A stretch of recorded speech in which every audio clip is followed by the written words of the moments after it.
इनका सवाल ये है कि अपने तज़किये का तरीका क्या है।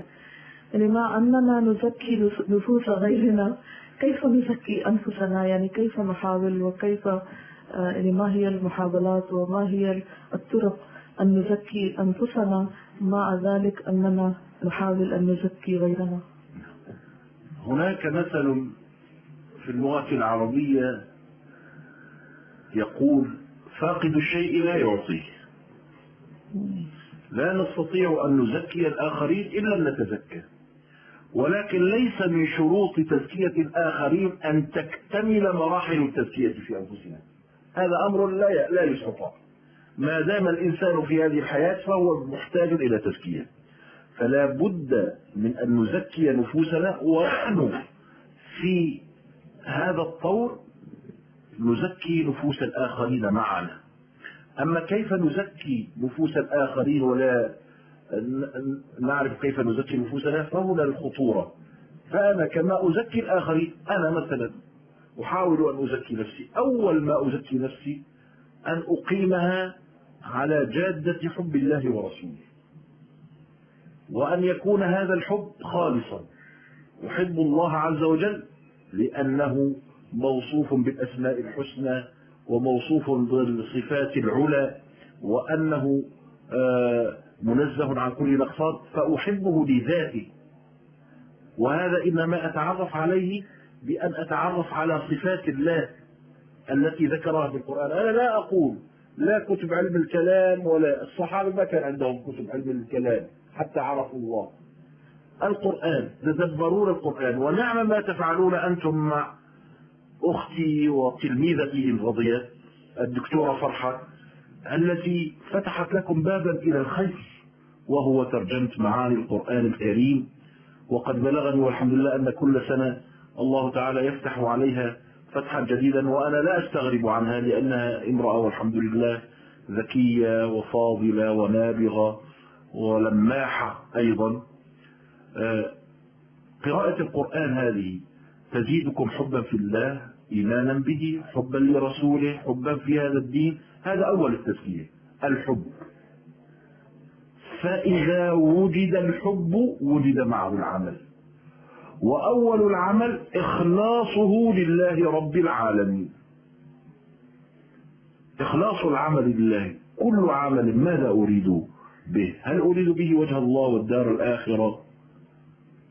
إذا رأيت في نفسي شيئا من الرياء أزلت هذا الرياء، ولكن لا أتوقف عن العمل، لأن الشيطان أحيانا يأتيك يقول: ما دمت أنت قد داخلك الرياء فاتركه. نقول: لا، أنا أحاول أن أنقي العمل الذي داخله الرياء من شوائب الرياء وأبعدها، وأريد بها وجه الله، ثم آتي بالخير. إن كنت غير محافظ على الفرائض كما ينبغي أحاول أن أحافظ عليها وأؤديها كما أداها النبي عليه الصلاة والسلام. ثم رأيت أنني قد تمكنت. والفرائض بالمناسبة ليست هي الصلاة والزكاة، هناك فرائض على القلب. التوكل على الله فريضة، حب الله فريضة، الرجاء لفضله فريضة، الخوف منه أيضا فريضة، الاعتماد عليه في كل الأمور فريضة. ثم هناك فرائض تتعلق بالجوارح، مثلا الكذب أنزه لساني عنه. من الفرائض سلامة الصدر للمسلمين، والله سبحانه وتعالى: ربنا لا تجعل في قلوبنا غلا للذين آمنوا. ما يكون في صدورنا غل على أحد من المسلمين. وهكذا آخذ نفسي شيئا في شيء. ويسهل هذا الأمر بصحبة الصادقين، بصحبة العلماء الربانيين، سواء كانوا رجالا أو نساء. يعني قد يكون هناك عالم رباني لكنه امرأة مثل الدكتورة فرحان، فيمكن بصحبة الصادقين. هؤلاء يمهدون لنا الطريق إلى الله سبحانه وتعالى. وهكذا تكون التربية إن شاء الله. أسأل الله عز وجل أن ينفعنا وإياكم بهذه المناهج النبوية التي تزكي النفوس وتطهر القلوب. शेख साहब ने फरमाया कि फाक़िद शैइ ला युअतीही, जिसके अपने पास कुछ न हो वो दूसरों को क्या दे सकता है। یعنی اگر آپ کا اپنا تزکیہ نہیں ہوا یا آپ اپنے تزکیے کے لیے کچھ نہیں کر رہے تو آپ دوسروں کا تزکیہ کس طرح کر سکتے؟ اور دین کی تعلیم اور دین کا کام محض علم کو آگے پاس آن کرنا نہیں ہے. اس میں جہاں تعلیم ہے وہی ساتھ ہی تزکیہ ہے. لہذا اپنا تزکیہ ساتھ ساتھ ہوگا, ایک دن میں نہیں ہو جائے گا, اور یہ کام ساری زندگی کرنا ہوگا. یعنی پہلی چیز یہ کہ خود کا ہوگا تو دوسروں کا کریں گے, لیکن اس کا یہ معنی نہیں ہے کہ ایک خاص سرٹن لمٹ تک اپنا ہوگا پھر اس کے بعد اپنا چھوڑ کے صرف دوسروں کا کریں گے, بلکہ یہ دونوں کام ساتھ ساتھ ہوتے رہیں گے. اور اس کے لیے سب سے پہلی چیز جو اپنے اندر آپ کو ہر صورت میں لانی ہے وہ اللہ کی محبت ہے, خالص محبت, اس کی ذات کی محبت. اور یہ محبت اس کے ناموں اور صفات کو جاننے کے بعد اور اس کی جتنی زیادہ معرفت ہوگی اس سے نصیب ہوگی. اللہ کی محبت کو علم الکلام کی کتابوں سے نہیں ملتی. نبی صلی اللہ علیہ وسلم کے زمانے میں کوئی ایسی کتابیں نہیں تھیں. اللہ کی محبت اللہ کی کتاب سے ملتی ہے. لہذا قرأت قرآن کے ذریعے, قرآن پاک کے ساتھ ایک تعلق کے ذریعے آپ اللہ تعالیٰ کی محبت پیدا کر سکتے ہیں. اور خاص طور پر قرآن پاک کی تعلیم کی جو مجالس ہیں ان کے ذریعے آپ اپنے اندر اللہ کی محبت پیدا کر سکتے ہیں, کیونکہ جب تک ان مجالس کے ساتھ التزام نہ برتا جائے, یعنی ان کی پابندی نہ کی جائے, تو تنہا یہ کام نہیں ہوتا. پھر اس کے بعد یہ ہے کہ سب سے اہم کام اپنے اندر اللہ کے لیے اخلاص پیدا کرنا, کہ ہمارا ہر کام صرف اللہ کی خاطر ہو. جو بھی ہمارا کام ہو وہ ویسا ہو جو اللہ تعالیٰ کو پسند ہو اور اس کی رضا اور اسی کی خاطر ہو, ریاکاری نہ ہو. لیکن ہم انسان ہیں, اگر کسی وقت ہمیں یہ احساس ہونے لگے کہ ہمارے کاموں کے اندر کچھ دکھاوا آ گیا ہے, یا کسی بھی وقت, تو شیطان بہکانے کو آ جاتا ہے کہ تمہیں اچھے کام کرنے کا کیا فائدہ, تم تو ریاکاری کرتے ہو, ریا کر کے اپنے عمل ضائع کر دیتے ہو. تو ایسے موقع پر محتاط رہیں. شیطان کے اس وسوسے کو دل میں جگہ نہ پکڑنے دے, کام نہیں چھوڑیں. نیکی کا جو کام آپ کو میسر ہو وہ کرتے چلے جائیں. ہاں, اپنا محاسبہ کرتے چلے جائیں. دوسری چیز, فرائض کی حفاظت, فرائض کی ادائیگی, اس طرح جس طرح نبی صلی اللہ علیہ وسلم نے کی, آپ کے طریقے کے مطابق. اور یاد رکھیے کہ فرائض سے مراد صرف نماز, روزہ, حج, زکوٰۃ نہیں ہے. اس میں وہ فرائض بھی ہیں جو دل کے فرائض ہیں, جیسے اللہ پر توکل, اللہ تعالیٰ سے محبت کے ساتھ ساتھ اللہ کا خوف, اللہ سے امید. پھر اسی طرح دل کی ان کیفیات یا دل کے اندر اس یقین اور اس دولت کے بعد جو ہمارے جوارح ہیں یعنی اعضاء ہیں, ان کے اوپر جو فرائض عائد ہوتے ہیں ان کی پابندی. مثلا زبان ہے تو زبان کو جھوٹ سے پاک رکھنا, جھوٹ سے بچنا. پھر اسی طرح زبان کے ساتھ ساتھ دل میں اہل ایمان کے لیے بدگمانی نہ ہونا, اہل ایمان کی طرف سے دلوں کا صاف ہونا. اس کے لیے وہ دعا بھی ہے, ربنا لا تجعل فی قلوبنا غلا للذین آمنوا, کہ اللہ تعالیٰ ہمارے دلوں میں اہل ایمان کے لیے کوئی بغض و عناد نہ ہو.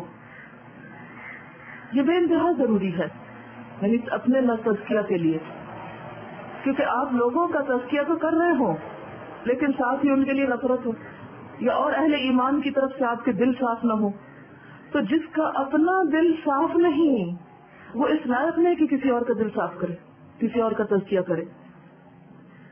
لہذا اس چیز کی مسلسل کوشش کرنا ہوگی.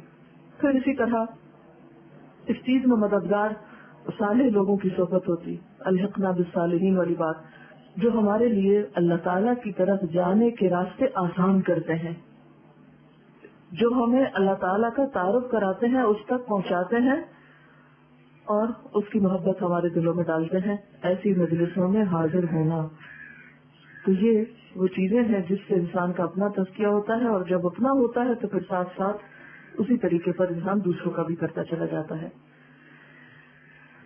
الطالبات طلبنا منكم تلاوة القرآن, یعنی ممکن تقرؤون لهم شيئا من القرآن.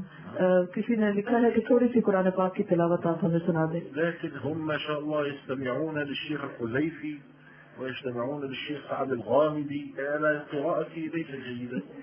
कहते हैं कि आप लोग इतने बड़े बड़े शयूख की किरात सुनते हैं हुज़ैफी और गामिदी की, तो मैं तो उन जैसा नहीं हूँ। अला कुल्ली हाल यानी मुमकिन ना असल में कल हमें एक बहुत बड़ा तोहफा मुमकिन है रखने को और मुसलसल बिलौलिया शोय और शोय مسلسل بأردية فعلتم بالأمس يعني ممكن أقول لهم أولا يعني ماذا فعلوا. نعم، لكن الآن هؤلاء لو قلت لهم على الحديث المسلسل بالأولية هم يريدون أيضا تورطين يا دكتورة فرحة تورطين معهم غدا إن شاء الله لو سألوا. نعم कल हमें इस्लामाबाद में शेख साहब ने एक बहुत बड़ा तोहफा दिया है और वो ये कि आपकी जो अपनी सनद है नबी सल्लल्लाहु अलैहि वसल्लम तक, उस सनद से आपने एक हदीस हमें सुनाई है और वो सनद मुसलसल के साथ है। अब देखिए हमें तो अपना नसबनामा नहीं पता, कहाँ अहादीस के नसबनामे पता होंगे कि कौन सी हदीस किस किस किस किस के जरिए कहाँ तक पहुँची। तो बहरहाल आपने वहाँ ये इजाजत दी तो कहते हैं अगर तुम ये बताओगी बात तो ये सब मेरे पीछे पड़ जाएंगे तो ये मुश्किल हो जाएगी। बहरहाल कहते हैं कि अगर इनको शौक हुआ तो कल कुछ वक्त देख लेंगे। ये एक बहुत बड़ी सादत है। आपको मालूम है कि पुराने जमाने में उलमा की मुलाकात के लिए लोग सैकड़ों मील का सफर करते थे, हजारों मीलों पे जाते थे। एक सहाबी सिर्फ एक हदीस सुनने के लिए 1 महीने का सफर करके सिर्फ एक हदीस सुनने के लिए जाते। क्यों? ताकि हम कम से कम वास्तों से वो चीज नबी सल्लल्लाहु अलैहि वसल्लम तक सनद मुसलसल मुत्तसिल के साथ हासिल कर सके। यानी उससे नहीं सुनते थे कि जिसने किसी और से सुना हो, उससे सुनते थे जिसने नबी सल्लल्लाहु अलैहि वसल्लम से सुना हो या अकरब जो तरीका या जरिया हो। बहरहाल आज इंशाअल्लाह ताला आपको तिलावत से क्या आपने कही है तो थोड़ी सी सुनाएंगे। أعوذ بالله من الشيطان الرجيم. بسم الله الرحمن الرحيم. لا أقسم بيوم القيامة ولا أقسم بالنفس اللوامة أيحسب الإنسان أن لن نجمع عظامه بلى قادرين على أن نسوي بنانه بل يريد الإنسان ليفجر أمامه يسأل أيان يوم القيامة فإذا برق البصر وخسف القمر وجمع الشمس والقمر يقول الإنسان يومئذ أين المفر كلا لا وزر إلى ربك يومئذ المستقر ينبأ الإنسان يومئذ بما قدم وأخر بل الإنسان على نفسه بصيرة ولو ألقى معاذيره لا تحرك به لسانك لتعجل به إن علينا جمعه وقرآنه فإذا قرأناه فاتبع قرآنه ثم إن علينا بيانه كلا بل تحبون العاجلة وتذرون الآخرة وجوه يومئذ ناظرة إلى ربها ناظرة ووجوه يومئذ باسرة تظن أن يفعل بها فاقرة كلا إذا بلغت التراقي وقيل من راق وظن أنه الفراق والتفت الساق بالساق إلى ربك يومئذ المساق فلا صدق ولا صلى ولكن كذب وتولى ثم ذهب إلى أهله يتمطى أولى لك فأولى ثم أولى لك فأولى أيحسب الإنسان أن يترك سدى ألم يك نطفة من مني يمنى ثم كان علقة فخلق فسوى فجعل منه الزوجين الذكر والأنثى أليس ذلك بقادر على أن يحيي الموتى तस्तअज़िनूनी अन असलकुम शैअ। अगर हम किसी ऐसे फिरके को देखें जो दीन की तबलीग कर रहा हो मगर सिर्फ कुरान के जरिए और सुन्नत को बिल्कुल तर्क कर देता हो, यानी सुन्नत को दीन का हिस्सा न माने और कुछ गैर इस्लामी जरिया भी अपनाए, तो क्या ऐसी सूरत में अगर हमारे आसपास के लोग जो उनसे मुतासिर हों उनको दुरुस्त बात बतानी चाहिए या खामोशी इख्तियार करें। عندما بعض الناس الذين يدعون الناس إلى الدين بالقرآن فقط وهم لا يؤمنون بالسنة وكثير من الناس يتأثرون منهم، فماذا نفعل عندما نرى الناس يذهبون إليهم؟ هل نمنعهم، نخبرهم، أو نسكت؟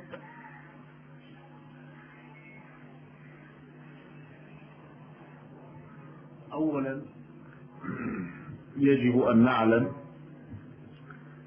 بأن هؤلاء الذين يدعون إلى العمل بالقرآن إن كانوا صادقين فعلا في الدعوة إليه فالقرآن هو الذي يأمرنا باتباع النبي صلى الله عليه وسلم وهي السنة، وما آتاكم الرسول فخذوه وما نهاكم عنه فانتهوا. هل قال الله تعالى وما آتاكم القرآن؟ قال وما آتاكم الرسول فخذوه وما نهاكم عنه فانتهوا.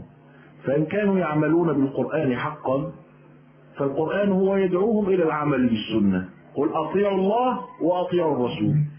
طاعة الله أين؟ في كتابه، هذا هو كتاب الله، وطاعة الرسول أين؟ هي السنة. إن كانوا هؤلاء صادقين في دعوتهم إلى العمل بالقرآن فإن القرآن يحكم عليهم بأنهم يعملوا بسنة المصطفى صلى الله عليه وسلم. والآية التي تلوتها على أسماعكم أثناء المحاضرة وأنزلنا إليك الذكر لتبين للناس ما نزل إليهم، فقد أثبت الله سبحانه وتعالى في هذه الآية ذكرا وبيانا للذكر. ولماذا يبين لهم؟ من أجل أن لا يضلوا. البيان إنما يأتي ونحن في بلاد العرب ماذا نقول؟ البيان يطرد الشيطان. يعني إذا بينا الأمور بيننا في العلاقات وفي التجارات لا يبقى مجال الشيطان بأن يوسوس ويزر، وهذا أمر حقيقي من واقع الناس. فالله تعالى أراد أن يبين لنا معاني الذكر، لأن الله تعالى وصف بأن بعض معاني القرآن متشابهة، وأن الذين في قلوبهم زيغ يتبعون ما تشابه منه. الله سبحانه وتعالى أراد أن يبين الرسول صلى الله عليه وسلم هذا التشابه. هناك بعض الآيات المجملة، الله تعالى يقول وأقيموا الصلاة وآتوا الزكاة. كيف نقيمها؟ أتجدون أن الصبح ركعتين؟ أتجدون أن الظهر ركعتين؟ أن العصر ركعتين؟ أتجدون كثيرا من أحكام الشريعة التي ورثتها الأمة كلها بالسنة. فإذا كانوا هؤلاء صادقين فعليهم أن يعملوا بالسنة كما يعملون بالقرآن، بل إن العمل بالقرآن يقتضي العمل بالسنة. أما إذا ابتلينا بهؤلاء فنحن علينا أن نبين الحق للناس من غير تسفيه، من غير أن نسفه آراء من يحمل هذا الفكر وندخل معهم في معارك جانبية كلامية وجدال وأخذ ورد. نحن منهجنا منهج الأئمة الربانيين، نخبر بما معنا من الحق كما قلت لكم. من احتج بكلام الله وكلام رسوله أفلح وأنجح وأنقذ من خلق الله ما شاء الله أن ينقذ. هذا هو المنهج. لكن يجب علينا عندما نرد على مثل هذه الآراء وهذه الأفكار أن نختار الوقت المناسب والزمن المناسب. هذا دائما أدب يجب أن نتحلى به. أحيانا تكونين في جمع كلهم يكونون من حملة هذا الفكر وأنت لا تملكين الحجة الواضحة، فماذا تفعلين؟ أنت لا تملك الحجة الواضحة، أتجادلين عن حق بحجة ضعيفة؟ لا. ولهذا أقول على المرء أن يجالس العلماء وأهل العلم ليكتسب منهم الحكمة، ليكتسب منهم العلم، ليعرف أين يقول كلمة الحق ويرد على الباطل رد البيان والهدى، لا رد الإفحام. نحن لا نريد أن نفهم الناس، لا نريد أن نغلبهم بالحجة، نريد لنا ولهم الهداية. هذا وبالله. जैसा कि आप जानते हैं कि सवाल ये था कि बाज़ लोग सिर्फ कुरान की तरफ बुलाते हैं, सुन्नत को छोड़ देते हैं और बल्कि इनकार करते हैं। तो आम पब्लिक को क्या हम रोकें, बताएं कि ये तरीका गलत है या क्या करें? तो बहरहाल पहले शेख मोहतरम ने इस चीज की थोड़ी सी वजाहत की कि ऐसा करने वालों का तरीका किस तरह दुरुस्त नहीं है, यानी जो सिर्फ कुरान की तरफ बुलाते हैं। क्योंकि अगर वो कुरान की तरफ बुलाते हैं तो कुरान ही हमें सुन्नत की आगाही देता है, ये सुन्नत की तरफ बुलाता है। क्या कुरान पाक में ये नहीं आया मा आताकुमुर रसूलु फखुदूहु, जो तुमको रसूल सल्लल्लाहु अलैहि वसल्लम देते हैं उसको ले लो, और जिस चीज से रोकते हैं रुक जाओ। कुरान पाक में ये तो नहीं आया कि मा आताकुमुल कुरानु फखुदूहु, कि जो तुम्हें कुरान में मिल रहा है उसको ले लो। उसमें तो रसूल सल्लल्लाहु अलैहि वसल्लम की बात है।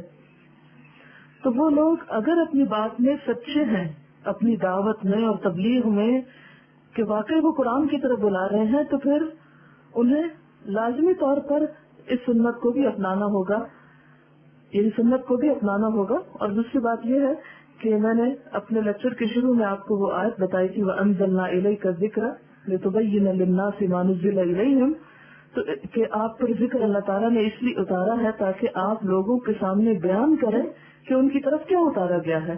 تو جب تک آپ صلی اللہ علیہ وسلم کا بیان کردہ قرآن کا معنی نہیں آگے جائے گا اس وقت تک تو قرآن کی تعلیم بھی مکمل نہیں ہو سکتی. تو ہمیں اس بات پر خاموش تو نہیں رہنا، لوگوں کو بتانا ہے. اور انہوں نے عربی کا ایک مشہور محاورہ کوٹ کیا کہ البیان یطرد الشیطان، کہ جو بیان کرنا ہے یا کسی چیز کو واضح کرنا ہے یا کمیونیکیشن کرنا ہے وہ شیطان کو دور کر دیتا ہے. اور صرف یہ دین کے معاملے میں نہیں بلکہ دنیاوی تعلقات میں بھی آپ دیکھیں گے کہ انسانوں کے درمیان باہم اچھے تعلقات اسی وقت ہو سکتے ہیں جب باہم کمیونیکیشن جاری رہے اور بیان کا سلسلہ جاری رہے. اس سے شیطان دلوں میں وسوسہ ڈالنے میں کامیاب نہیں ہوتا، یا وسوسہ آ جائے تو وہ اندر نہیں رہتا. بہرحال قرآن پاک کے بہت سے مقامات ایسے ہیں جو متشابہ ہیں یا مجمل ہیں، تو نبی صلی اللہ علیہ وسلم نے ان کی وضاحت فرمائی، ان کی تفصیل بیان کی. بہت سے احکامات ایسے ہیں جو ہمیں سنت ہی سے قرآن کے سمجھ آتے ہیں. مثلا قرآن پاک میں اقیم الصلاۃ ہے تو اس کا طریقہ کیا ہے. تو قرآن کے ساتھ عمل یا قرآن پر عمل اس بات کا تقاضا کرتا ہے کہ ہم سنت کی پیروی بھی کریں. لہذا یہ بات تو ثابت ہے کہ صرف قرآن کی طرف بلانا درست طریقہ نہیں. لیکن جو ایسا کرے، اب ان کو اور ان کے فالوورز کے ساتھ کس طرح کا معاملہ کیا جائے، اس میں ہمیں علماء ربانیین یعنی اللہ والے علماء کا طریقہ اختیار کرنا ہے کہ وہ کبھی دوسروں کے افکار اور دوسروں کے خیالات کا مذاق نہیں اڑاتے.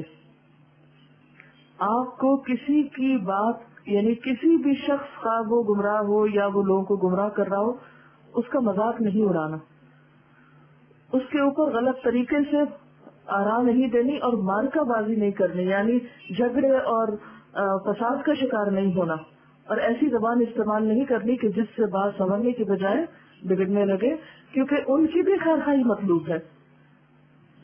تو ہمارا فرض کیا بنتا ہے کہ ہمارے پاس حق میں سے جو بھی ہے ہم اس سے لوگوں کو آگاہ کر دیں اور اللہ کے کلام کے ساتھ ہم دلیل دے کر انہیں واضح کر دیں. اور ایک اور بات یاد رکھیے کہ ایسی باتیں کرنے کے لیے بھی مناسب وقت ہونا چاہیے. ایسا نہیں کہ رات جاتے لوگوں کو پکڑ کے کھڑا ہو جائے اور کہے تم کدھر جا رہے ہو، وہ تو گمراہ کرتے ہیں، یا اس قسم کا طریقہ اختیار نہ کیا جائے. کسی کو بھی اگر کوئی بات سمجھانی ہو تو مناسب وقت کا انتظار کریں اور پھر صحیح علم کے ساتھ بات کریں. کبھی کسی ایسی مجلس میں کوئی بات نہ کریں جہاں آپ کے پاس کوئی پختہ دلیل نہ ہو. کیا تم اللہ کی بات پہنچانے کے لیے ضعیف دلائل اور بغیر دلائل کے میدان میں کود پڑو گے؟ اس سے تو دین کا نقصان ہو جائے گا. جب تک بات خود اپنے پر اچھی طرح واضح نہ ہو، بات کو چھیڑا نہ جائے اور ایسی چیز میں نہ پڑا جائے جس چیز کو نبھانے کے ہم اہل نہیں. تو نمبر 1 اخلاص کے ساتھ، علم اور حکمت کے ساتھ.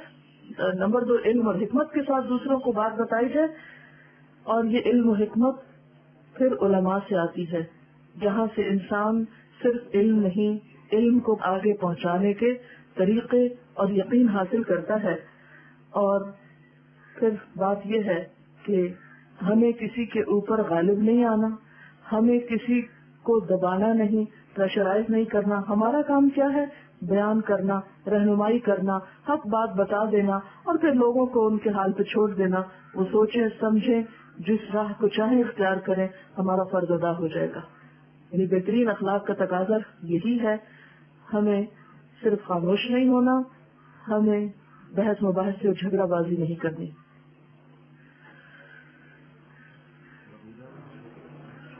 سوال ہے، آج کل لوگ اماموں کو فالو کرنے کو زیادہ اہمیت دیتے ہیں سنت سے زیادہ، تو کیا طریقہ ہونا چاہیے؟ اس کے بارے میں لوگوں کو کس طرح سمجھایا جائے؟ یعنی اننا بعض الناس یفضلون او یرجحون الائمہ علی سنت النبی صلی اللہ علیہ وسلم فکیف نخبرهم عن هذا بان السنة هي الحجة؟ الناس الذين يسيرون في هذا المنهج قسمان. القسم الأول هم العلماء والقسم الثاني هم العوام. إذا لم نكن علماء فلا نستطيع أن نخبر الفريق الأول بأهمية السنة، وإلا فسوف نفتح بابا من الفتنة بيننا وبين العلماء. يبقى لنا العامة كما قلت بالنسبة للقرآنيين، نحن نحبب إليهم أولا النبي عليه الصلاة والسلام، ونعرفهم أن النبي صلى الله عليه وسلم جاء بكل الخير للأمة، ونحن مأمورون باتباع هذا النبي، وهو الرسول اختاره الله لنا رسولا. وما معنى أن يكون رسولا سوى أن نتبعه ونهتدي بهديه ونأخذ بسنته صلى الله عليه وسلم. ونقول لهم أنت تصلي سنة الظهر القبلية، لماذا؟ اتباعا للرسول عليه الصلاة والسلام. تصلي 4 قبل الظهر، فلماذا إذن لا تحاول أيضا أن تتبعه في أمور أخرى؟ فأنت أصلا تحب الرسول وتتبعه. وهكذا نتأتى لعامة الناس بالأدب والحكمة أيضا في تحبيب السنة إليهم.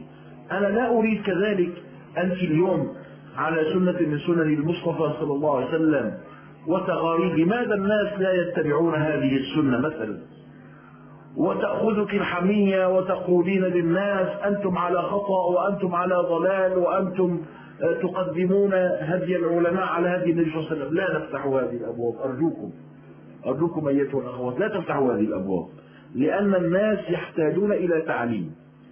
إذا علمناهم وقامت عليهم الحجة عندئذ ربنا هو الذي يعلم بتقصيرهم إن قصروا. لكن أنا من خلال تجربتي وخبرتي في الدعوة إلى الله عز وجل، إذا أخبرت أنت بالسنة إخبارا رفيقا هينا سهلا، ولم تقفي موقف المعلم والمضلل، لأن هذه مسألة مهمة، لأن الناس هم لا يختارون هدي المشايخ اختيارا. هكذا قيل لهم أن هذا الشيخ أعلم منكم بسنة رسول الله، قالوا نعم، والله ما دام هو أعلم منا بسنة رسول الله فنتبعه، نحن جماعة جهلة. لا، نحن نريد أن نقول لهم أيضا هذا الدين قد يسر الله فهمه لعامة المؤمنين إذا صحبوا العلماء، فالعلماء الذين يفهمون من السنة هؤلاء يجب أن نصحبهم وأن نأخذ عنهم هذا الدين. بهذه المسالك أعتقد نستطيع أن نحبب السنة إلى نفوس الناس وأن نقيمهم على تطبيقها إن شاء الله. وأما قضية العلماء فلا أقول لكم لا تضربوا في حديد بارد، لا تضربوا في حديد بارد. العلماء الذين هم يتبعون السنة لا يستطيعون ولا يقوون على هؤلاء العلماء، فأنتم تستطيعون. هذه مشكلة في الوقت مشاكل العصر. कहते हैं कि लोगों को सुन्नत की अहमियत के बारे में जब आप बताएंगे तो 2 तरह के लोग होंगे। एक वो होंगे जो उलमा के तबके से ताल्लुक रखते हैं और दूसरे वो जो अवाम हैं। आप चूंकि खुद आलिम नहीं है इसलिए उलमा के तबके के साथ तो आपका इंटरेक्शन और वो मामले की जरूरत नहीं है, लेकिन जहाँ तक अवाम का ताल्लुक है तो मोहब्बत के साथ खरखाही के साथ उनको नबी सल्लल्लाहु अलैहि वसल्लम की सुन्नत की तरफ बुलाएं। और अगर वो किसी एक सुन्नत से इनकार करते हैं तो आप उनको बता सकते हैं कि जैसे आप नमाज में अगर सुन्नतें पढ़ते हैं, मतलब ज़ोहर की नमाज में पहले भी और बाद में सुन्नतें पढ़ते हैं और उस सुन्नत को फॉलो करते हैं, तो बाकी सुन्नतों को भी उसी शौक और ज़ौक़ के साथ फॉलो करें। इस मामले में मैं खासतौर पर आप लोगों को इस चीज से मना करूंगा कि अगर आपके अपने दिल में सुन्नत की मोहब्बत अल्लाह ने डाली है तो इसका ये मतलब नहीं कि आप एक ऐसी हमीयत इख्तियार कर लें कि दूसरों के बारे में आपका रवैया सख्त हो जाए और उनको गुमराह और खताकार बताएं। उसमें लोगों के साथ जितनी आपकी खरखाही होगी और आसानी के साथ उनको ये तरीका बताएंगे उतना ही ज्यादा मौसर होगा। और बाज़ लोग आपसे ये हुज्जत करेंगे कि क्या उलमा तुम लोगों से बढ़कर नहीं जानते। हाँ, हम मानते हैं कि उलमा हमसे ज्यादा बढ़कर जानते हैं, लेकिन बात यह है कि अल्लाह ताला ने इस दीन को अवाम के समझने के लिए ही आसान कर दिया है। जरूरी नहीं है कि एक छोटी सी सुन्नत अवाम नास की समझ में ना आए। तो इसलिए जो चीज आपकी समझ में आ जाती है उस पर अमल करना फिर लाजिम हो जाता है। और जहाँ तक ऐसे लोगों का ताल्लुक है जो बात सुनना ही नहीं चाहते, तो आपने एक मिसाल देकर फरमाया कि जैसे ठंडा लोहा होता है तो उस पर जर्ब लगाने से कुछ भी नतीजा नहीं निकलेगा, ना लोहा काट सकेंगे ना ही उससे कोई नई चीज बना सकेंगे, जो है वो जैसा है वैसा ही रहेगा। तो जो लोग सुनने को ही तैयार नहीं है, जिनके रवैये सर्द हैं या जो अपने तरीके पर जमे हुए हैं और कोई दूसरी बात सुनते ही नहीं और न जानना चाहते हैं, ऐसे लोगों के साथ बात करने का फायदा नहीं है। हाँ, जो लोग नबी सल्लल्लाहु अलैहि वसल्लम की सुन्नत की पैरवी करना चाहते हैं, उनके दिलों में आपकी मोहब्बत है, उनको खैरखाही नुस्ख और भलाई के साथ बात पहुंचाते रहें जितनी भी वो ले सके। أريد أن أختم هذه الكلمة أو هذه المحاضرة أو هذه الجلسة بالحديث عن الأخت الداعية العالمة الفاضلة التي تواضعت فاتخذتني شيخا في يوم من الأيام عندما كنت أنا وهي والدكتور محمد إدريس في إنجلترا. كانوا قد جاء إلى إنجلترا لمتابعة الدراسات العليا، ثم شاء الله أن يلتقوا أول قدومهم إلى إنجلترا بي، وقد طلبا مني جزاهم الله خيرا أحسناء الظن بي أن أعطيهم شيئا من وقتي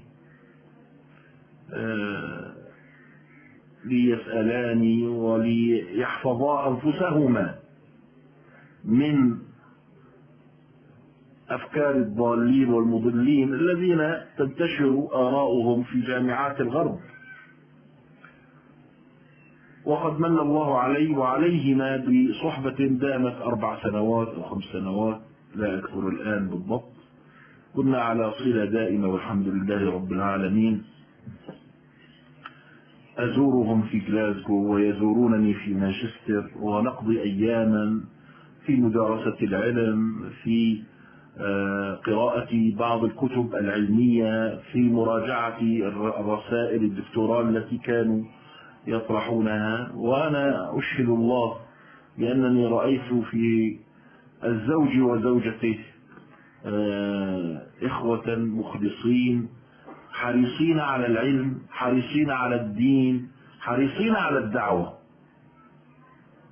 وقد رأيت عجبا من الأخت الدكتورة فرحة، فقد كانت في غلاسكو، ولما زرتها في مرة من المرات شعرت بأنها قد التف حولها بعض الأخوات من الأخوات الباكستانيات المقيمات في غلاسكو، وكانت تسألني دائما كيف أدعو هؤلاء الأخوات، وتسألني في قضايا ومشاكل تتعلق في الدعوة وفي العلم، وكيف نقدم الدين للناس، وما هي المشاكل التي تعترضها.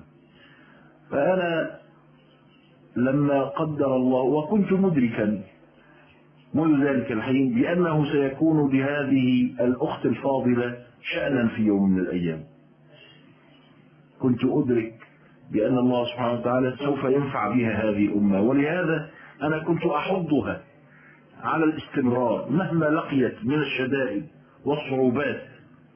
ولقيت شدائد في الطلب، تركت بناتها صغيرات، وتيمية كانت صغيرة. فين هذه تيمية؟ وتيمية كانت صغيرة، وجاءت مرة لعندنا تيمية والأخت فرحة تطعمها الفلفل، وزوجتي تتعجب تقول كيف يعني أنت تطعميها الفلفل وهذه صغيرة؟ تقول حتى تتعود إذا كبرت. فنحن الحمد لله يعني رأيناهم وعرفناهم، عرفنا دينهم وعرفنا خلقهم وعرفنا غيرتهم على الدين. ولهذا لما جئت بعد هذه السنوات الطويلة وزرت الهدى رأيت شيئا ما صدقت أنني أراه. لم أصدق، لا لأنني أرى أن هذا مستحيلا على قدرة الله وكذا، لكن قلت في هذا الزمن القصير بورك في جهود هذه الداعية المحتسبة هذه البركة وبلغت هذا المبلغ، فالحمد لله رب العالمين. وأدركت عندئذ أن فراستي فيها وفي زوجها لم تكن فراسة خائبة، بل كانت فراسة صادقة والحمد لله. أنا لا أمدح نفسي بذلك، لكن أمدحهما في الواقع أنهم الحمد لله استقاموا، قرأوا علي العلم كما قلت، أعرف خشيتهم لله، أعرف صدقهم. ولهذا فمن قالوا لي في إسلام أباد، قالت لي إحدى الأخوات كيف نأخذ عنك العلم؟ قلت خذوه من تلميذتي، أنا أقدم من إذا أردتم أن أكون شيخا لكم فخذوا الدكتورة فرحة تكون شيخة لكم، فهي أخذت عني وهي إلى يومنا هذا تجلس معي وتسألني سؤال المتعلم، سؤال المتفقه، أسئلة شائكة، تقف أمامها حائرة فتريد أن تهتدي برأي شيخها أو أخيها الكبير، فتسألني لا تستنكف عن أن تتعلم إلى يومنا هذا. وهذا هو منهج أئمتنا الربانيين، كما قال بعضهم نتعلم ما وجدنا من يعلمنا، نتعلم العلم النافع ما وجدنا من يعلمنا، لأن الله تعالى هو الذي يقول وفوق كل ذي علم عليم، فالعلم مراحل ودرجات. ولهذا من أراد أن يأخذ العلم غضا طريا بإطار جميل، أنا أقول كلمة واحفظوها عني، لم يفقه عني أسلوب الدعوة التي أدعو إليه وهو منهج التيسير. هذا الكلام أنا كنت أقولها لها قديما، وهي تحاول الآن أن تطبقه، وقد زادت عليه بلا شك، زادت بما فتح الله عليها.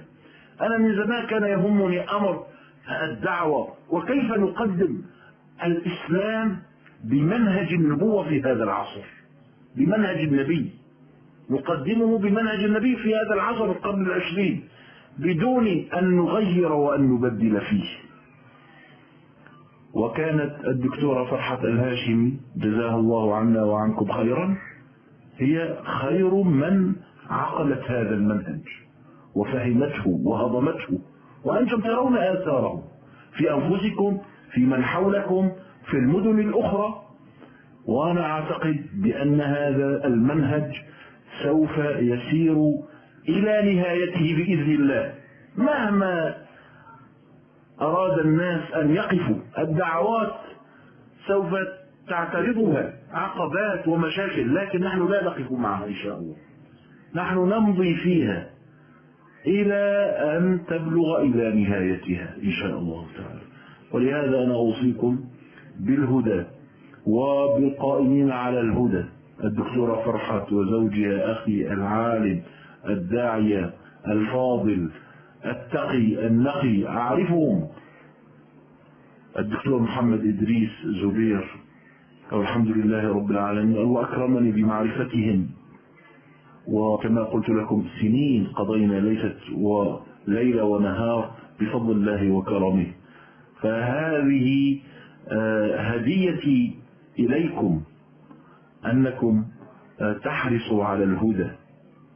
ليس عندي ما أهديكم إلا أن أقول لكم خذوا الهدى إماما، وأرجو أن تجدوا في صدر الدكتور محمد إدريس وصدر زوجته إن شاء الله متسعا كبيرا ومجالا رحبا في ما يعين لكم من أمور الدين وأمور العلم، حتى تبلغوا ما تريدون وتحققوا ما تتمنون إن شاء الله. शेख मोहतरम ने अपनी जो गुफ्तगू खत्म की है तो आखिर में ये फरमाते हैं कि मैं अपनी बात का इख्तिताम कुछ और बातों से भी करना चाहूँगा। ये बातें मैंने कुछ लिखी हैं, ये हैं तो मेरी जो अहलिया हैं डॉक्टर फरहत हाशमी, उनके बारे में तहदीस नेमत के तौर पर मैं ज़रूर कहूँगा कि एक उस्ताद के जो कलिमात हैं अपनी स्टूडेंट के बारे में, وہ میں بتانا چاہوں گا تاکہ آپ لوگوں کو بھی یہ علم ہو کہ ایک استاد اپنی اسٹوڈنٹ کے بارے میں کیا سوچتے ہیں۔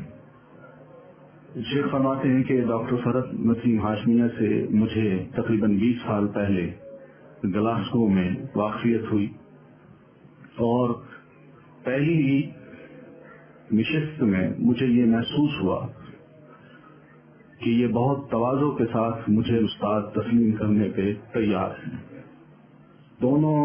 ہم دونوں جب انگلینڈ گئے تو وہاں جا کے ہم ان کی مجلس سے جو فائدہ اٹھاتے، ان میں پہلی بات تو یہ انہوں نے بتائی کہ یہ مجھ سے آ کے دین کے بارے میں کچھ ایسے سوالات کرتے تھے جن سے میں نے یہ محسوس کیا کہ یورپین یونیورسٹیز میں جو اسلام کے خلاف پروپیگنڈا ہے یا اسلام کے خلاف جو باتیں ہوتی ہیں اور ان باتوں کو اسٹوڈینٹس کے ذہنوں میں اتارا جاتا ہے، یہ دونوں یہ چاہتے ہیں کہ کسی طرح ہم اس گمراہی میں نہ آئیں، ہمیں اللہ محفوظ رکھے، اور اپنے علم کو مزید پختہ کرنے کے لیے اور لوگوں کے یا شیطانوں کے شر سے بچنے کے لیے یہ سوالات مجھے کرتے، اور مجھے بہت خوشی ہوتی تاکہ یہ لوگ اپنے آپ کو محفوظ رکھ سکیں۔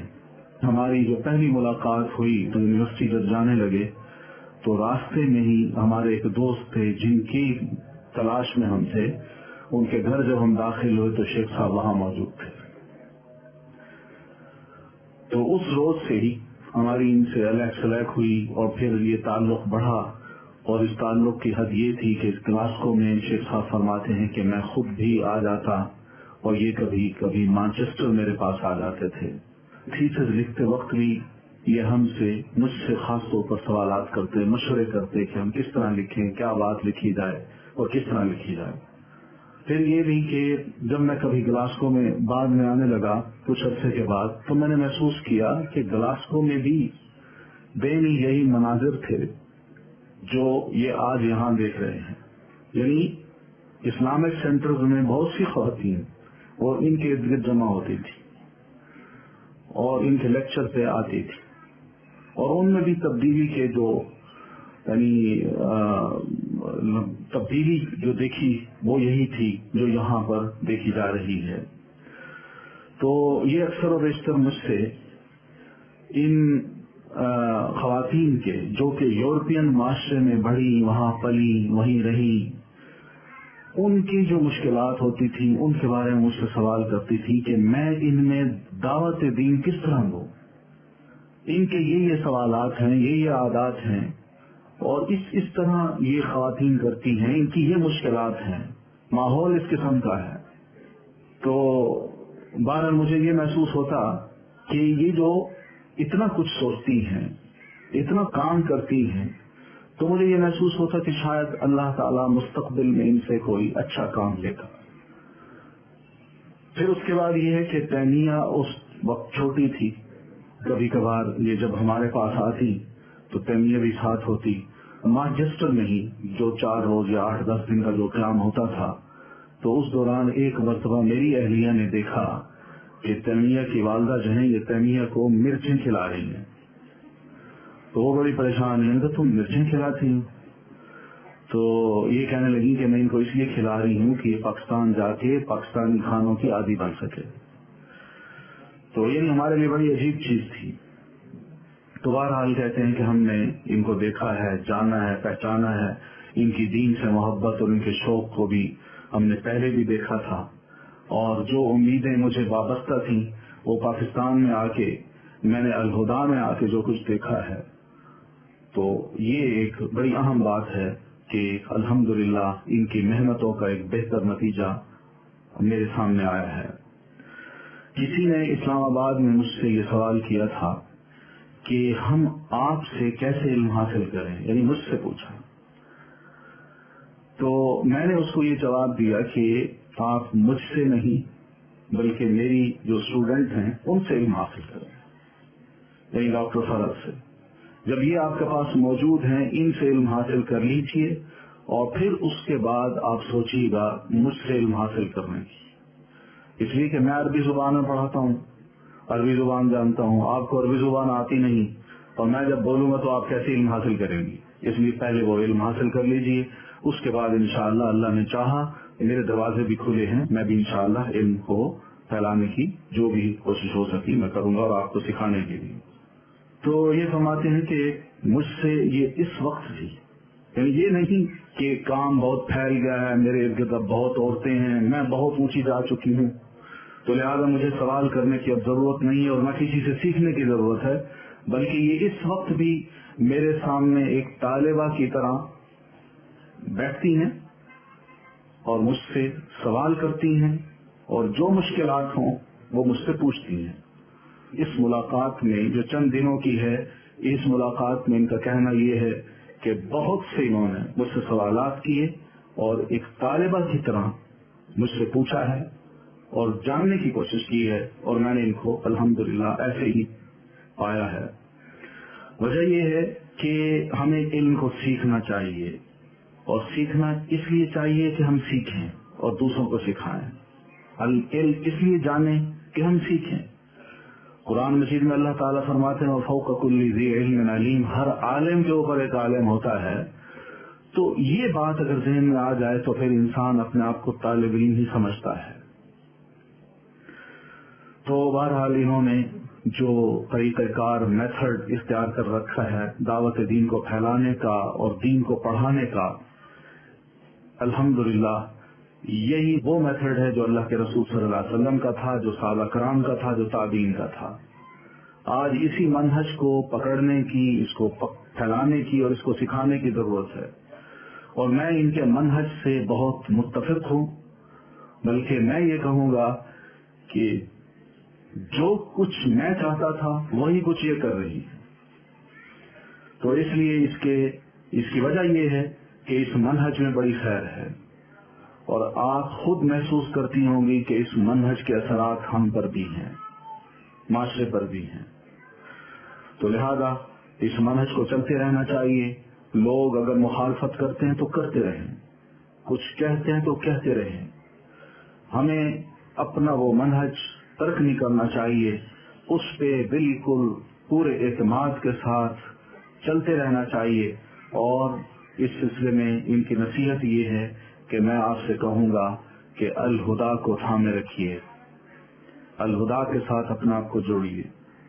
ख्वातीन की तालीम का अगर कोई बेहतर इदारा हो सकता है जो सही मनहज को लेके आगे चलता हो, जिसमें कोई गुलूब न हो, कोई मुबालगा न हो, जिसमें घर भी सलामत रहे और खातून भी दीन को पढ़ के अपने आप को एक बेहतर मुसलमान खातून बना के पेश कर सके, वो अल हुदा में ही ये सब कुछ इंशाअल्लाह आपको मिलेगा। इसलिए कि मैं यहाँ आया हूँ, मैंने महसूस किया है कि ख्वातीन के जो मसाइल हैं, मुसलमान ख्वातीन के जो खास तौर पर अल हुदा की हैं, उनके बहुत हद तक न होने के बराबर हैं, लेकिन जो दूसरे हैं उनके यहाँ बेशुमार मसाइल हैं। तो इसलिए इसी मनहज को आप थामिए और मेरी दुआ है कि अल्लाह ताला आप सबको दीन का एक अच्छा आलिम बनाए, तालिब इल्म बनाए और दूसरी बात ये भी है कि इस पर चलने की तौफीक भी अता करे। अस्सलाम वालेकुम। بقي أن أقول شيئا مهما، وهو أن معرفة العربية هي المفتاح لفهم الكتاب والسنة، فمن ملك هذا المفتاح ملك حسن الفهم عن الله وعن رسوله صلى الله عليه وسلم. ومن العجيب أن هذه الأخت الفاضلة أول ما لقيتها تحدثت أمامي بلغة عربية أنا ظننتها بادئة ببدء أنها عربية، وأدركت أنها هي باكستانية وتعجبت. قلت لها هل سافرت إلى الدول العربية وتعلمت منهم؟ لأنها تتحدث كما يتحدث العرب. حتى هذا الشيخ محمد إدريس لا يستطيع يتحدث مثل زوجته بالحروف، مخارج الحروف. وقال لا، أنا ما خرجت من باكستان وتعلمت، والدي علمني ثم درست واختلطت ببعض الإخوة فعجبت. ثم قدرتها على فهم العربية، لها ذوق خاص في فهم اللغة العربية كأنه العرب. يعني أنا زوجتي دائما تقول، تتحدث لأخواتنا، تتحدث عن الدكتورة فرحة، تقول ما شاء الله إذا رأيتموها كأنها العرب، لا تظنون بأنها باكستانية لا في كلامها، لأنها هي لما تتحدث حتى مخارج الحروف. أنا أعرف هنا بعض المشايخ يدرسون البخاري ومسلم وهو لا يعرف أن يتكلم كلمتين باللغة العربية، ثم يصدر الفتاوى في تضليل الناس وتكفير الناس. كيف هذا؟ أنا لا أدري. هذا هو لا يملك خطاب الإسلام. الخطاب الإسلام هو اللغة العربية، لا يفهم الكتاب والسنة ثم يصدر فتاوى فلان كافر وفلان مؤمن. والرجل الذي درس الكتاب والسنة ويفهم لغة الكتاب والسنة وهي اللغة العربية، فهذه مسألة يجب أن تولوها أهمية، لأن أستاذتكم أيضا تحسن اللغة العربية، أي أنها تحسن الفهم عن الله وعن رسوله في القرآن وفي السنة. ایک اور اہم بات میں آپ کے گوش گزار کر دوں وہ یہ ہے کہ عربی زبان کی معرفت قرآن کو سمجھنے کی کنجی ہے. جو شخص عربی زبان کو جانتا ہے وہ قرآن مجید کو بآسانی سمجھ سکتا ہے. میرے لیے بڑی تعجب کی بات یہ ہے کہ جب میں ڈاکٹر فرحت ہاشمی سے ملا تو پہلی ملاقات میں نے یہ محسوس کیا کہ ان کا عربی نطق اور حروف کی جو ادائیگی ہے وہ بہت درست ہے. یعنی اس حد تک کہ مجھے یہ سوال کرنا پڑا کہ کیا تم عربیہ تو نہیں ہو؟ انہوں نے کہا نہیں. پھر میں نے یہ سوال کیا کہ کیا تم نے کبھی عرب ورلڈ میں جا کے علم کو سیکھا ہے؟ انہوں نے کہا نہیں. تو پھر میں نے پوچھا کہ کیا وجہ ہے، یہ کیا اتنی طلاقت اور اتنا اچھے انداز سے عربی زبان کا بولنا کہ خود بھی عرب خواتین نہیں بولتی، تو اس کی وجہ کیا ہے؟ تو پھر انہوں نے بتایا کہ میں نے اپنے والد محترم سے پڑھا، یونیورسٹی میں پڑھا، عربی زبان کو سیکھنے کی کوشش کی اور یونیورسٹی میں کچھ عرصہ پڑھایا ہے، تو اس وجہ سے یہ عربی نطق جو ہے وہ مجھ میں آ گیا ہے. تو بہرحال ان کا کہنا یہ ہے کہ میں اب بھی کہتا ہوں کہ ان کا نطق ڈاکٹر ادریس کے نطق سے زیادہ بہتر ہے. تو اس کی وجہ یہ ہے کہ کچھ شہادتیں ہیں، کچھ گواہیاں ہیں اس کی. ایک تو میں دیتا ہوں، دوسرا یہ کہ میری اپنی جو اہلیہ ہیں وہ اب تک خواتین کو جو بھی حلب میں ان کو ملتی ہیں، وہ جب اکٹھی ہو کے بیٹھتی ہیں تو وہ خواتین میں بیٹھ کے، عربی عورتوں میں بیٹھ کے ان کا ذکر خیر کرتی ہیں اور یہ کہتی ہیں کہ وہ سوال ہی پیدا نہیں ہوتا کہ پاکستانی ہوں. آپ ان کو دیکھ لیں شکل میں اور بولنے میں، وہ اگر عرب نہ لگیں تو مجھے. تو بہرحال اس اعتبار سے میں سمجھتا ہوں کہ اللہ تعالیٰ نے ان کو عربی زبان کی بھی ایک ملکہ عطا کر رکھا ہے. ہمارے ہاں لوگ عربی جانتے نہیں، عالم اور مفتی بن بیٹھتے ہیں اور پھر اس کے بعد فتوے بھی بڑے شدید قسم کے دے دیتے ہیں جو مناسب رجحان نہیں ہے. بہتر یہ ہے کہ آدمی کو اپنی خامیاں جہاں ہیں ان کو دور کرنی چاہیے اور پھر اس کے بعد کسی کے اگر محاسن ہیں، خوبیاں ہیں تو ان کو بھی صدق دل سے قبول کر کے ذرا اعتراف کرنا چاہیے. تو بہرحال شیخ صاحب کا یہ بیان تھا، یہ گفتگو تھی جو ان الفاظ پہ ختم ہوئی ہے. ندعو يا دكتورة. نعم تفضلوا. اللهم لك الحمد كما ينبغي لجلال وجهك وعظيم سلطانك، سبحانك لا نحصي ثناء عليك أنت كما أثنيت على نفسك. اللهم صل وسلم وبارك وعظم على سيد الأولين والآخرين سيدنا محمد وعلى إخوانه من النبيين والمرسلين وعلى أبويه إبراهيم وإسماعيل وعلى آل كل وصحب كل أجمعين برحمتك يا أرحم الراحمين. اللهم مثبت القلوب ثبت قلوبنا على دينك. اللهم مصرف القلوب صرف قلوبنا إلى طاعتك. اللهم آت نفوسنا تقواها وزكها أنت خير من زكاها، أنت وليها ومولاها. اللهم اهدنا لأحسن الأخلاق فإنه لا يهدي لأحسنها إلا أنت، واصرف عنا سيئ الأخلاق فإنه لا يصرف عنا سيئها إلا أنت. اللهم إنا نسألك حبك وحب من يحبك وحب عمل يقربنا إلى حبك، واجعل حبك وحب رسولك محمد صلى الله عليه وسلم أحب الأشياء إلينا وأحب إلينا من الماء البارد بعد الظمأ. ربنا اغفر لنا ولإخواننا الذين سبقونا بالإيمان ولا تجعل في قلوبنا غلا للذين آمنوا ربنا إنك رؤوف رحيم. ربنا آتنا من لدنك رحمة وهيئ لنا من أمرنا رشدا. ربنا آتنا في الدنيا حسنة وفي الآخرة حسنة وقنا عذاب النار. اللهم اغفر للمؤمنين والمؤمنات والمسلمين والمسلمات وأصلح ذات بينهم وألف بين قلوبهم واجعل في قلوبهم الإيمان والحكمة وثبتهم على ملة رسولك وأوزعهم أن يوفوا بعهدك الذي عاهدتهم عليه وانصرهم على عدوك وعدوهم إله الحق واجعلنا منهم والحمد لله رب العالمين. جزاكم الله أحسن الجزاء في الدارين خيرا إن شاء الله.